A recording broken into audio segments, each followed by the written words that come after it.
2300 ఎకరాలకు నీళ్లు ఇస్తే బీఆర్ఎస్ పార్టీ కేసీఆర్ గారి నాయకత్వంలో 540 కోట్లు ఖర్చు పెట్టి 1,40,000 ఎకరాలకు మేము నీళ్లు అందించాం.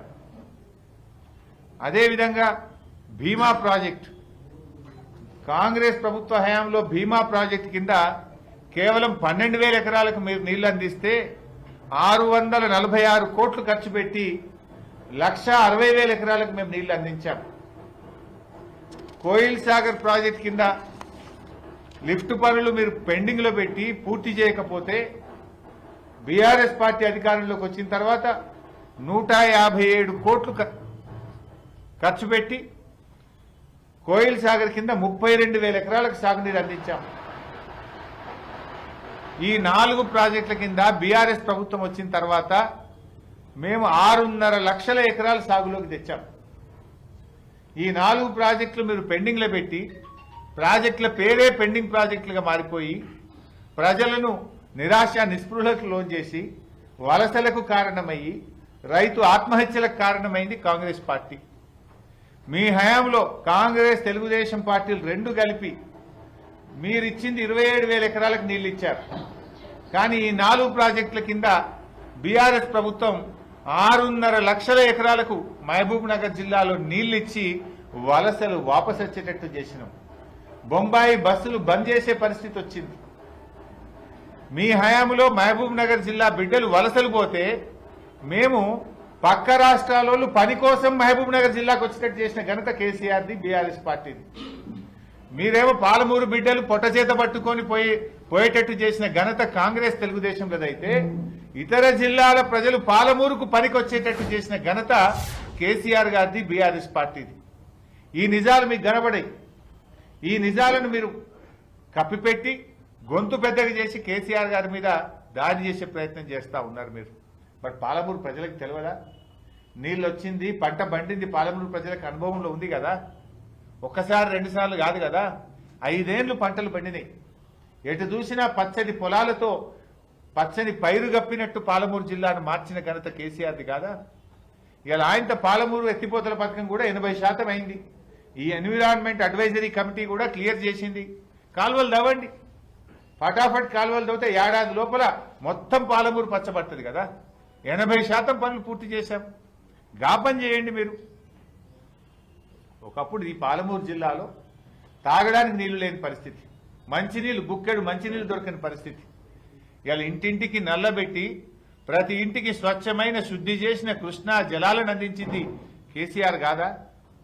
నల్లమల అడవుల నుంచి హైదరాబాద్ వరకు విస్తరించిన సువిశాల పాలమూరు జిల్లాను ఇవాళ కొత్త జిల్లాలు ఏర్పాటు చేసి కొత్త రెవెన్యూ డివిజన్లు ఏర్పాటు చేసి ఇవాళ పరిపాలనను పాలమూరు జిల్లా ప్రజలకు అందుబాటులోకి తెచ్చింది కేసీఆర్ కాదా? ఇవాళ త్రాగునీటిలో, సాగునీటిలో, పరిపాలన వికేంద్రీకరణలో, విద్యలో పాలమూరు జిల్లాను ఇవాళ ముందుకు తీసుకుపోయింది కేసీఆర్ గారు. ఎన్ని కాలేజీలు తెచ్చాం?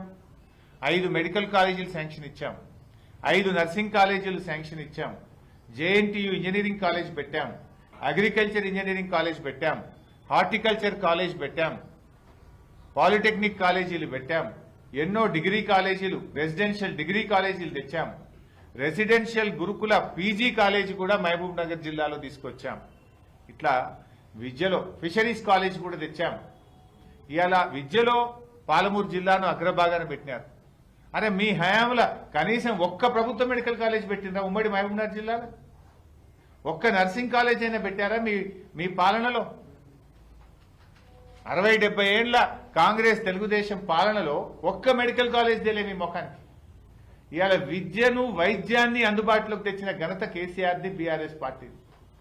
పాలమూరు ప్రజలకు ఆపద పడితే పొట్ట చేత పట్టుకొని ఉస్మానియా హాస్పిటల్కు హైదరాబాద్కు రావాల్సిన పరిస్థితి ఉండే. కానీ ఈరోజు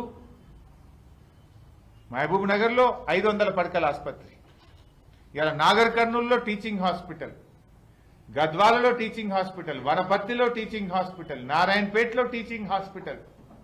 పేదలకు వైద్యాన్ని అందుబాటులోకి తెచ్చింది కూడా కేసీఆర్ గారు, బీఆర్ఎస్ ప్రభుత్వం. ఇలా గొంతు పెద్దగా చేసుకొని అరిచినంత మాత్రాన అబద్ధం నిజం కాదు. చేసిన పని కూడా ఎక్కడికి పోదు. నిజంగా మీకు చేతనైతే మీకు పాలమూరు ప్రజల మీద ప్రేమ ఉంటే మా ప్రభుత్వం ప్రారంభించి 80% పూర్తి చేసిన పాలమూరు రంగారెడ్డి ఎత్తిపోతల పథకానికి యుద్ధ ప్రాతిపదికన కాలువలు తవ్వండి, ఏడాదిలోగా ఆ కాలువల్లో నీళ్లు పారించాలని చెప్పి మీ చిత్తశుద్ధిని నిరూపించుకోవాలని చెప్పి నేను కోరుతా ఉన్నా. రేవంత్ రెడ్డి గారి భాష కూడా ఒక రకంగా తనను తాను తక్కువ చేసుకుంటున్నాడు. ఎందుకంటే పేగులు మెడలు వేసుకొని తిరుగుతా అని అంటున్నాడు. పేగులు మెడలు వేసుకొని ఎవరు తిరుగుతారా? మనుషులు తిరుగుతారా? రాక్షసులు తిరుగుతారా? ఎవరు తిరుగుతారు? అది ఒక ముఖ్యమంత్రి మాట్లాడే భాషన? రాజ్యాంగబద్ధమైన పదవిలో ఉండేటువంటి వ్యక్తి మాట్లాడేటువంటి భాషన ఇది? అంటే పడిగట్టు పదాలతోనో పరుష పదజాలంతో పాలన చేస్తా అంటే కుదరదు.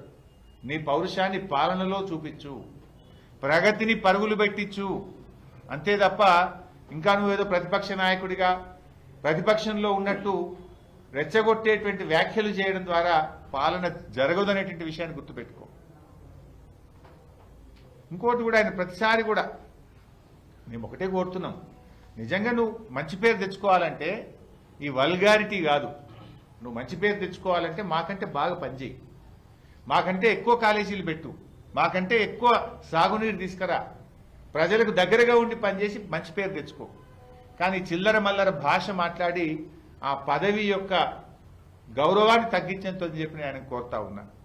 ప్రతిసారి నా హైట్ గురించి కూడా మాట్లాడుతుంటాడు, నా ఎత్తు గురించి ఆయన మాట్లాడుతూ ఉంటాడు. ఇప్పుడు నేను ఆయన హైట్ గురించి మాట్లాడితే మర్యాద ఉంటుందా? నాకు మాట్లాడరాకనే ఏంది? నాకు కూడా మాట్లాడొచ్చు, కానీ ఏంటంటే నాకు కొన్ని విలువలు ఉన్నాయి. బేసికల్లీ నేను ఆయనలాగా కుసంస్కారంగా నేను మాట్లాడలేదు. మాట్లాడాలంటే మాట్లాడలేక కాదు, రాజకీయాలంటే కొంత గౌరవము. ఓ యంగ్స్టర్స్ కానీ కొత్త తరం కానీ వాళ్ళు మనం చూసి కొత్త చదువుకున్న వాళ్ళు విద్యావంతులు రాజకీయాల్లోకి రావాలి, కానీ అసహించుకునే విధంగా భాష ఉండకూడదనేటువంటిదే నా భావన.